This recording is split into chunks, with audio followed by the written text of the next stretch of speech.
Arctic অঞ্চলে বরফ গলতে থাকায় প্রাকৃতিক সম্পদ আহরণ, নতুন বাণিজ্য পথ নিয়ন্ত্রণ ও সামরিক উপস্থিতি বাড়াতে জোর দিচ্ছে রাশিয়া। বরফে ঢাকা এই অঞ্চলে বাণিজ্যের জন্য নির্মাণ করছে একের পর এক পরমাণু শক্তিচালিত বরফ ভাঙার জাহাজ।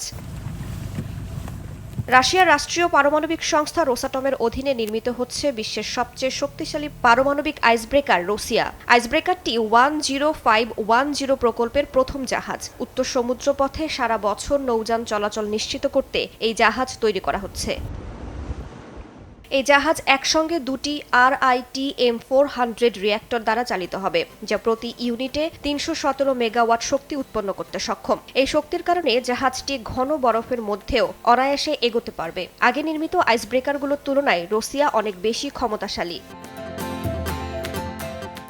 RITM-400 রিয়্যাক্টর হল RITM-200 রিয়্যাক্টরের উন্নত সংস্করণ। এটি এখন পর্যন্ত বিশ্বের সবচেয়ে শক্তিশালী মেরিন রিয়্যাক্টর। 2025 সালের মে মাসে রোসাটমের যন্ত্র প্রকৌশল বিভাগ জিও পাদলস সফলভাবে বিশ্বের সবচেয়ে শক্তিশালী পারমাণবিক আইসব্রেকার রোসিয়ার জন্য প্রথম RITM-400 রিয়্যাক্টর প্ল্যান্ট উৎপাদন সম্পন্ন করে। নতুন প্রজন্মের এই রিয়্যাক্টরগুলোর কারণে এই আইসব্রেকারটি 4 মিটার পুরু বরফ ভাঙতে সক্ষম। রিয়্যাক্টর দুটির নামকরণ করা হয়েছে রাশিয়ার কিংবদন্তি বীর ইলিয়া মুরোমেৎস ও দোব্রেনিয়া নিকিচিসের নামে, যারা দেশটির জাতীয় শক্তির প্রতীক হিসেবে বিবেচিত।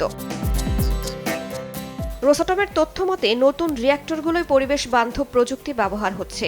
এটি কার্বন নিঃসরণ কমায় এবং দীর্ঘমেয়াদী শক্তি উৎপাদন করে। নতুন এই আইসব্রেকারটি সামুদ্রিক গবেষণা, জরুরি পরিস্থিতিতে দ্রুত পদক্ষেপ নিতে সক্ষম হবে। বৈশ্বিক জ্বালানি পরিবহন রুটে খুলে দেবে নতুন দিগন্ত।